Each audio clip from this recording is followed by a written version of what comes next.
Bonjour.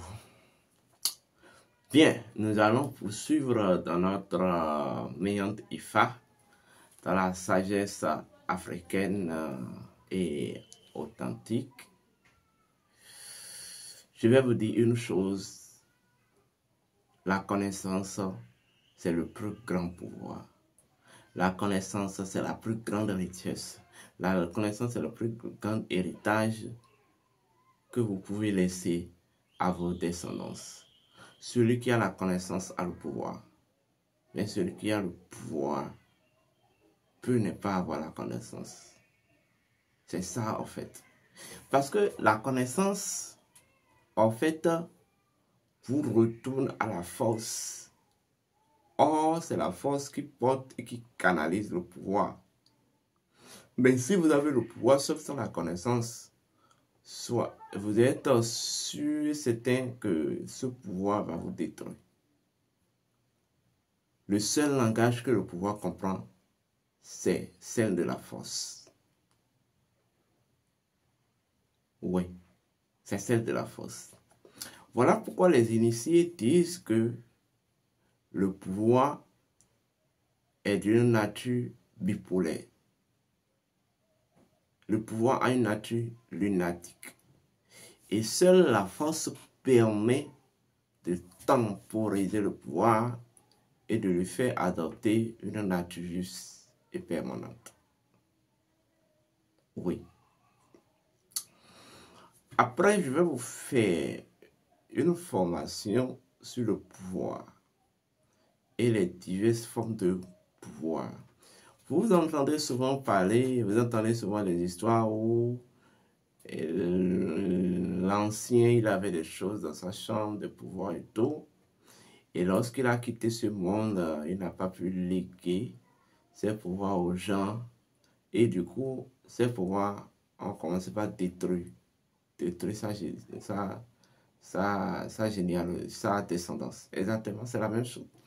Or, s'il avait initié ses enfants aux connaissances qui font ses pouvoirs, même à l'absence même des résultats de pouvoir, les connaissances peuvent permettre aux enfants de créer ou de générer les dites forces ou le dit pouvoir et de le temporiser.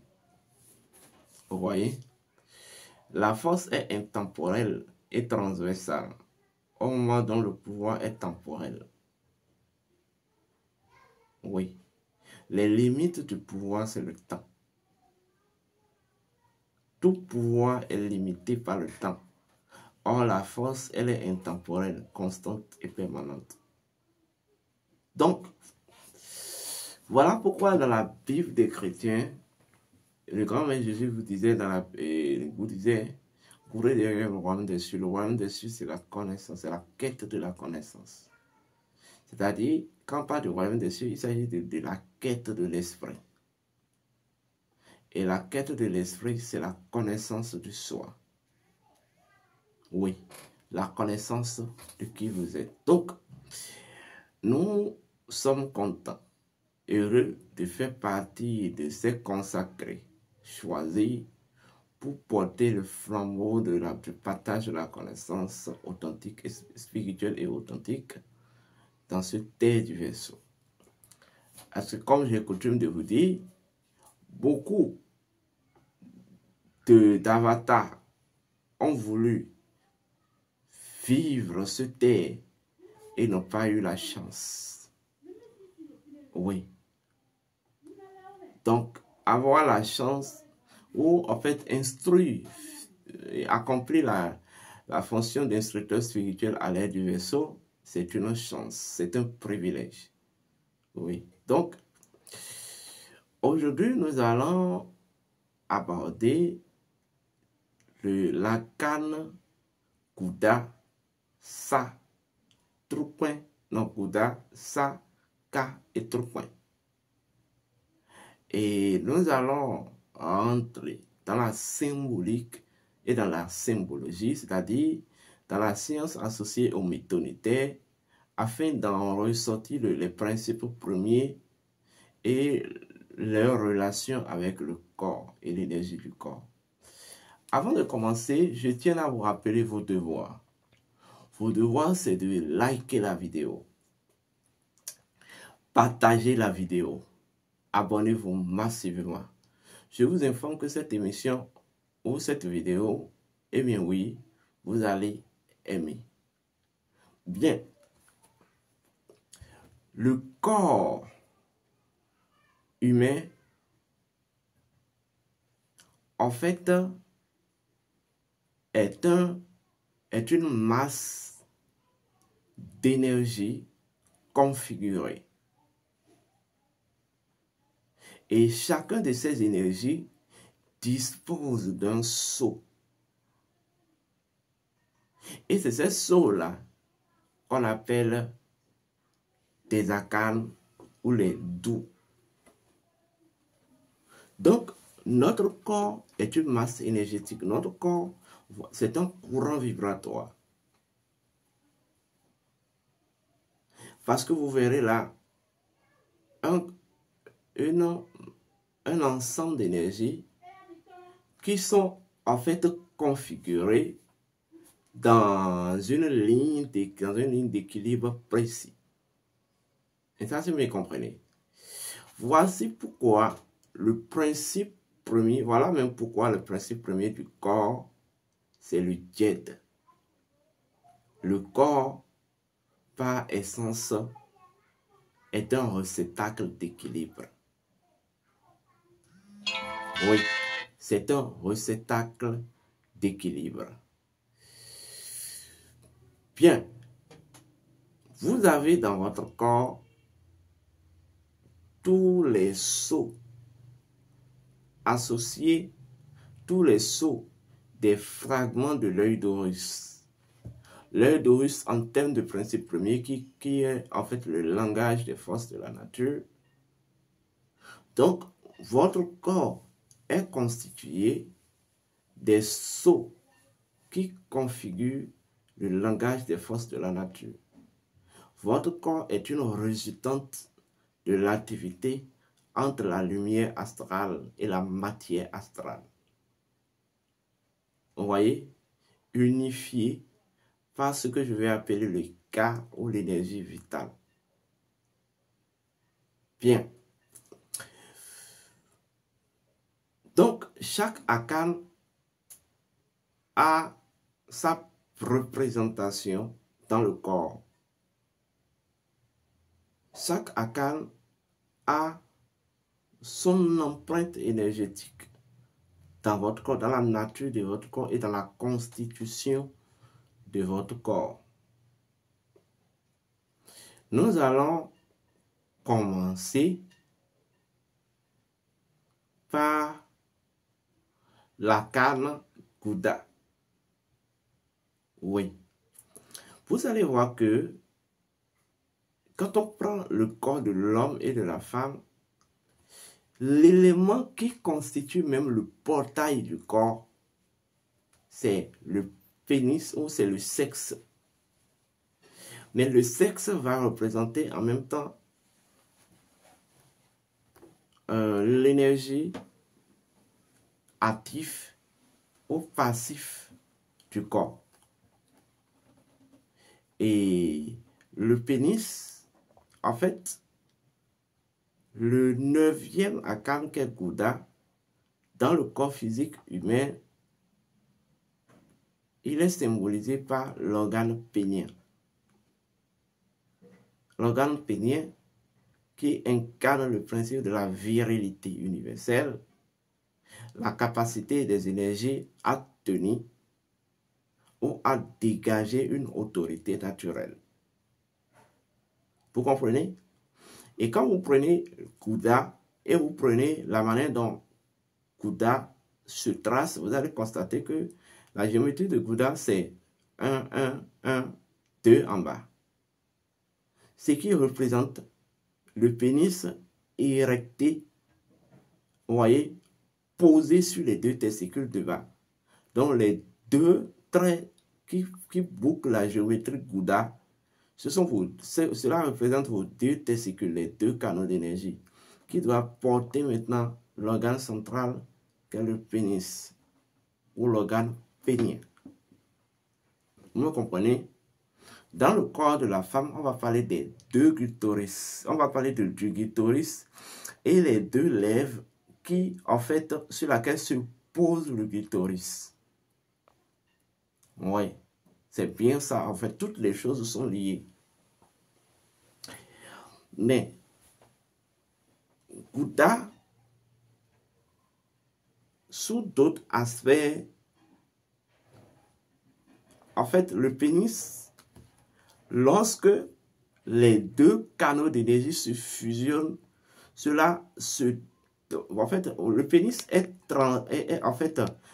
tracé par un corde ou en fait un vaisseau qui passe du milieu entre la racine ou entre, en fait, il y a une veine qui quitte les deux testicules, vous voyez, et qui entre dans le pénis et qui traverse le pénis de façon centrale et qui divise encore le pénis en deux canaux et qui fait en quelque sorte du pénis un organe jumelé. Et c'est là qu'on va parler du Gouda Meiji. Donc, les testicules ne sont que le prolongement, vous voyez, de cette fusion pénienne.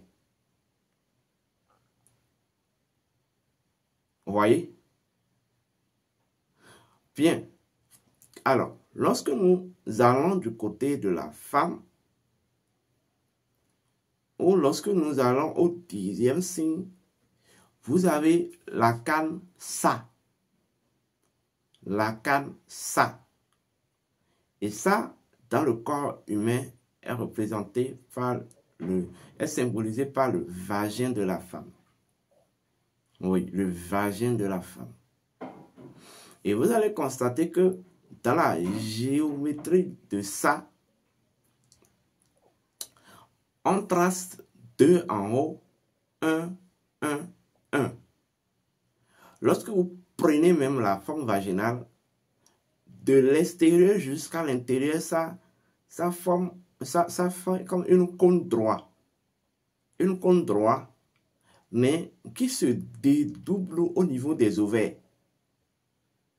Ce qui fait 2 ovaires. Et à partir des 2 ovaires, jusqu'à la partie externe du vagin, ça forme en quelque sorte, je vais dire, une tube au sens unique.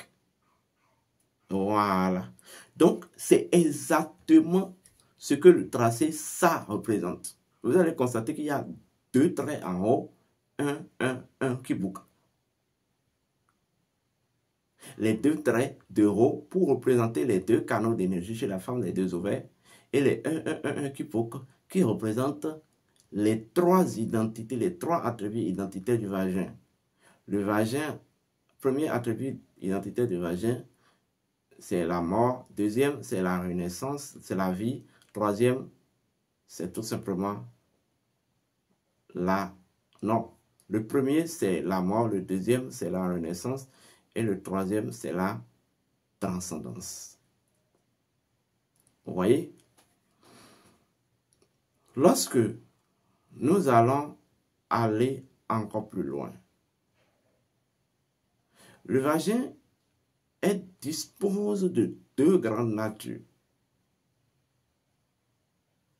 Vous comprenez?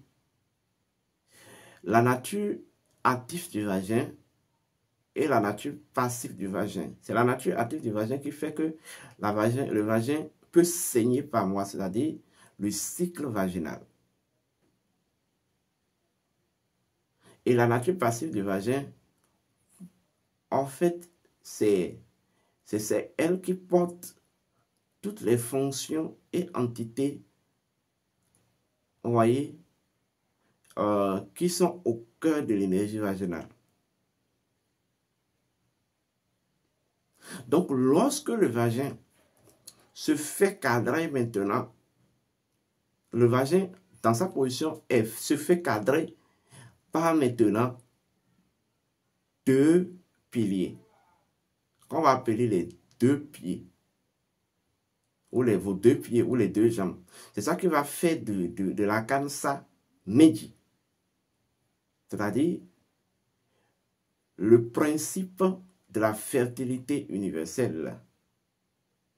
Vous voyez? Dans une dimension ascendante comme descendante, ou dans une dimension d'équilibre matériel et spirituel. Vous me comprenez? Donc, voilà. Et par contre, ce qui différencie la femme de l'homme, c'est que la femme porte en son sein et le Sa Menji et le Bouddha Menji. Je pense que vous avez compris. Il y a après ça la canne K. Et lorsqu'on va parler de la canne K, cela répond au principe du réceptacle. Cela répond au principe du réceptacle. Toutes les choses qui s'émanent de l'esprit et qui s'émanent de l'invisible ont besoin obligatoirement de se faire adopter un réceptacle ou une géométrie. C'est à partir de là qu'il peut s'auto-attribuer une possibilité d'équilibre. Et dans le corps de l'homme ou dans le corps humain, la partie de notre corps qui incarne la canne K, c'est la hanche. Vous allez constater quand vous observez correctement la hanche, c'est comme une cuvette ou deux cuvettes. C'est la hanche qui représente en même temps la racine. Et il y a la colonne vertébrale qui divise la hanche en deux. Ce qui rend jumelé la canne K. Ce qui fait K Menji. Ce qui divise, ça divise la hanche en deux. Ce qui fait K Menji. Vous comprenez? Et enfin, nous avons la canne Troupin. Oui, Troupin. Troupin, d'abord, cela représente le principe de la fécondité. Le principe de la fécondité des énergies, le principe de la fécondité de toutes les choses. Vous voyez? Or, moi, donc, Bouddha représente le principe de la virilité, l'autre le principe de la fertilité, Sable le principe de la fertilité, et K le principe du réceptacle, et Troupin, c'est le principe de la fécondité ou le principe de la modulation. Voilà. Donc, la partie du corps qui incarne cette fonction, ou qui incarne cet arcane, ou qui représente cet arcane, c'est ce qu'on va appeler l'utérus. Oui, l'utérus. Et vous allez constater que l'utérus est lié au vagin à travers le trompe. Allez comprendre ce que c'est que la canne Satropin et leur relation. Donc, lorsque vous voyez le positionnement de l'utérus et du vagin, cela forme exactement le nombre 8. Le symbole véritable même de la Maat, ou ce qu'on va appeler l'intelligence cosmique incarnée dans la matière et dans l'esprit. Voilà ce que beaucoup de vos colonnes ne vous révélera pas. Donc, il y a des protocoles d'accord par lesquels vous pouvez stimuler l'énergie des arcanes tout en vous concentrant sur les parties de votre corps qui incarnent leur présence pour corriger les choses dans le temps et dans l'espace. Oui. Mais bon, je vais m'en arrêter là. Si vous avez envie de me contacter, faites-le 00229 01 66 26 34 56 00229 01 68 53 96 60. Je vous rappelle que le 2 novembre, nous allons commencer notre mini-formation. Nous allons lancer les formations de la nuit d'Osiris, en commençant par la mini-formation sur l'être spirituel 2026.